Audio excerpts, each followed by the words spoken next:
सातवें चरण की शिक्षक बहाली में कितने शिक्षक नियुक्त किए जाएंगे ये स्पष्ट हो गया है और सरकार ने अब भर्ती की कवायद तेज कर दी है। मामला कहां तक पहुंचा है आपको इस वीडियो में हम बताएंगे। नमस्कार, कशिश न्यूज में आपका स्वागत है। मैं हूं अनुराग। खबर शिक्षक बहाली से जुड़ी हुई है। जी हाँ, सातवें चरण की शिक्षक बहाली की हम बात कर रहे हैं। एक तरफ हंगामा हो रहा है, अभ्यर्थी हंगामा कर रहे हैं और साथ ही साथ नियोजित शिक्षकों का भी हंगामा हो रहा है, क्योंकि नियोजित शिक्षकों को भी राज्यकर्मी का दर्जा पाने के लिए बीपीएससी से होने वाली परीक्षा देनी होगी। वही जो नए अभ्यर्थी हैं उन्हें शिक्षक बनने के लिए बीपीएससी की परीक्षा में बैठना होगा। तो ये तमाम कवायदें चल रही हैं और विरोध प्रदर्शन भी हो रहा है, आंदोलन की रूपरेखा तैयार की जा रही है। इस बीच सरकार ने कवायद तेज कर रखी है और क्या कुछ हो रहा है, किस तरह से बहालियां की जाएंगी, कितने पदों पर बहाली होगी और किस तरह से बहाली होगी, ये तमाम बातें हम आपको यहाँ इस वीडियो में बताएंगे। तो सबसे पहले आपको बताएं कि जो नियुक्ति की जो प्रक्रिया है, जो सातवें चरण की जो शिक्षक बहाली है, उसमें 1,78,000 पदों पर बहालियां की जाएंगी, ये स्पष्ट हो गया है। हालांकि इससे पहले 2 लाख से ज़्यादा पदों की बात सामने आ रही थी, 2,20,000 तक पदों की बात सामने आ रही थी, लेकिन अंततः जो रिक्तियां सामने आई हैं 1,78,000 पदों पर शिक्षकों की नियुक्ति की जाएगी। कैसे कैसे नियुक्ति होगी, क्या कुछ होगा, ये हम आपको बताएं। दरअसल बिहार लोक सेवा आयोग से प्रारंभिक माध्यमिक एवं उच्च माध्यमिक विद्यालयों में शिक्षकों के 1,78,967 पद भरे जाएंगे और ये जो प्रक्रिया है, जैसा कि माना जा रहा है, जल्द शुरू होगी। जून तक शुरुआत होने की बात है, जिसमें 1 से 5 तक के 87,222 पद। ध्यान से सुनिएगा, कितने पदों पर बहालियां होनी है और किन किन स्कूलों में कितनी बहालियां होंगी ये आपको बता रहे हैं। कक्षा 1 से 5 तक 87,222, कक्षा 6 से 8 तक 1,745। जी हाँ, ध्यान से सुनिएगा, 1,745 पदों पर बहाली होगी 6 से 8 तक, क्योंकि इस लेवल पर ज़्यादातर प्रमोशन के जरिए पद भरे जाने हैं, जैसा कि बात सामने आई है। कक्षा 9 से 10 तक 33,000 बहालियाँ होंगी और क्लास 11 और 12वीं तक जो है 57,000 शिक्षकों की बहाली होगी। ये तमाम जो रिक्तियां हैं जिलों से मंगाई गई थी, पिछले दिनों काफ़ी सख्त था शिक्षा विभाग,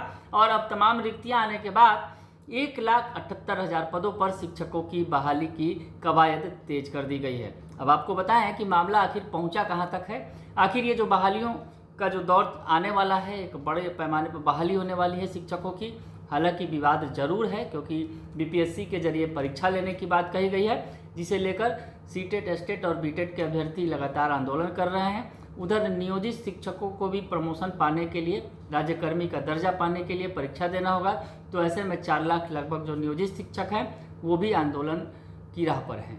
तो ऐसे में आपको बताएं कि शिक्षा विभाग ने शिक्षकों के जो संबंधित पदों की स्वीकृति के लिए सोमवार को मुख्य सचिव की जो अध्यक्षता वाली प्रशासनिक पदवर्ग समिति को ये अनुशंसा भेज दी है। यानी जो फाइनली तैयार हो गया है लिस्ट की, इतनी रिक्तियां हैं और ये जो इन रिक्तियों को जो मुख्य सचिव की अध्यक्षता वाली प्रशासनिक पदवर्ग समिति को ये अनुशंसा भेज दी गई है। कई तमाम प्रक्रियाओं से गुजरने के बाद, कई लेवल से गुजरने के बाद बहाली का नोटिफिकेशन जारी किया जाना है। तो उसमें ये मामला जो है मुख्य सचिव की जो समिति है अध्यक्षता वाली, वहाँ तक ये मामला पहुँच गया है, अनुशंसा भेज दी गई है। अब मुख्य सचिव के स्तर से समिति की बैठक होगी और इसके बाद वित्त विभाग के प्रधान सचिव और शिक्षा विभाग के अपर मुख्य सचिव शामिल होंगे इसमें। और जो ये मुख्य सचिव स्तर से बैठक होगी, इसमें प्रधान सचिव होंगे वित्त विभाग के और शिक्षा विभाग के अपर मुख्य सचिव हैं। ये तमाम जो अधिकारी है एक साथ बैठेंगे और इसके बाद समिति द्वारा संबंधित पदों पर स्वीकृति मिलने के बाद शिक्षा विभाग की ओर से ये जो समिति है ये अनुशंसा कर देगी और उसके बाद शिक्षा विभाग की ओर से पदों की मंजूरी के लिए राज्य मंत्रिमंडल में भेजा जाएगा। यानी मामला एक बार फिर कैबिनेट में पहुंचेगा।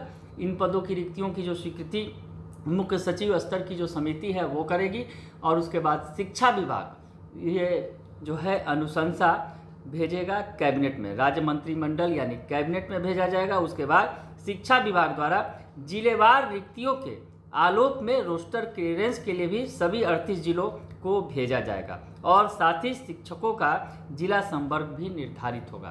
तो ये तमाम प्रक्रियाएं अभी की जानी है और उसके बाद जो 7वें चरण के शिक्षक बहाली का नोटिफिकेशन जारी हो सकेगा। हम आपको बताएं कि जिलों से रोस्टर क्लियरेंस होकर आने के बाद शिक्षा विभाग द्वारा मई में विषयवार पदों पर शिक्षकों की नियुक्ति की अनुशंसा बिहार लोक सेवा आयोग के द्वारा की जाएगी। यानी जो मई और जून की बात आ रही है कि मई जून के महीने में जो शिक्षा विभाग इन तमाम प्रक्रियाओं को पूरा कर लेगा। ये जो प्रक्रियाएं हैं, जो सरकारी प्रक्रिया है, वो पूरा होने के बाद जो 7वें चरण की शिक्षक बहाली की जो रिक्ति है, वो विषयवार पदों पर शिक्षकों की नियुक्ति की जो अनुशंसा शिक्षा विभाग के द्वारा बिहार लोक सेवा आयोग को भेजी जाएगी। यानी बीपीएससी से ये बहाली की जानी है। तो आखिरकार जो अनुशंसा जो भेजी जाएगी शिक्षा विभाग की तरफ से कि 1,78,000 पदों पर शिक्षकों की नियुक्ति की जानी है, तो वो नियुक्ति प्रक्रिया को फिर बीपीएससी अंजाम देगी। तो आयोग की तरफ से फिर रिक्तियों को कुछ इजाफा भी होने की उम्मीद है हालांकि सभी जिलों से कोटिवार रिक्तियाँ आने पर 5 से 6,000 पदों के बढ़ने की संभावना भी हो सकती है। ये जो पद फिलहाल 1,78,000 पदों पर बहाली की बात सामने आ गई हैं, रिक्तियाँ सामने आ गई हैं और शिक्षा विभाग की इस कवायद के बाद जब आयोग के पास ये रिक्तियाँ पहुँच जाएंगी तो उसके बाद बीपीएससी की तरफ से ये परीक्षा आयोजित की जाएगी, नोटिफिकेशन जारी किया जाएगा और उसके बाद परीक्षा आयोजित की जाएगी। यानी अभी प्रक्रिया लंबी है लेकिन प्रक्रिया जारी है और मई से जून तक के महीने में ये जो है भर्ती का जो नोटिफिकेशन 7वें चरण की शिक्षक बहाली का वो जारी हो जाएगा। बने रहिए कशिश न्यूज के साथ, तमाम खबरों से आपको अपडेट रखेंगे। फिलहाल के लिए इतना ही, धन्यवाद।